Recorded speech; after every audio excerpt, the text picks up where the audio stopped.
Viral satu keluarga di Kramat Jati diintimidasi hingga rumah dirusak orang tak dikenal.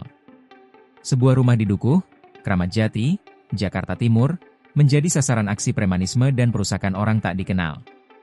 Pemilik rumah, Yazid Mutakin, mengatakan, ada 6 orang yang diduga preman masuk ke rumahnya dan melakukan perusakan pada Jumat, 29 Januari 2026.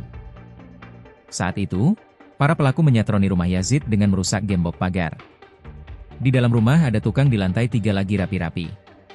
Jadi ada saksi melihat, dia melihat pintu didobrak-dobrak, terus disiram air, semuanya, dan itu ada tukang melihat, kata Yazid Mutakin saat ditemui, Minggu, 1 Februari 2026. Saat memasuki pekarangan rumah Yazid, pelaku merusak mobil yang terparkir. Bahkan, beberapa kamera CCTV juga dirusak. Tak hanya itu, istri dan anak Yazid juga mengalami intimidasi, meski tidak ada yang terluka. Cuma dia, pelaku, teriak-teriak aja, membentak-bentak. Anak saya nggak berani melawan, lari. Yang satu anak saya jatuh dari lantai karena itu basah dan dia ketakutan, kata Yazid. Selain itu, sejumlah orang tak dikenal tersebut juga menyiram sejumlah barang elektronik hingga meteran listrik di rumah Yazid menggunakan air.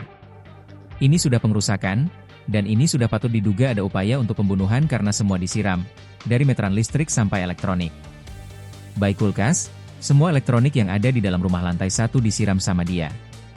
Kalau itu terjadi korsleting, itu akan memicu kebakaran, jelasnya. Usai melakukan aksi itu, para pelaku lantas meninggalkan rumah Yazid. Yazid belum mengetahui motif penyerangan tersebut. Namun, dia menduga kejadian itu berkaitan dengan proyek yang ia kerjakan beberapa waktu lalu.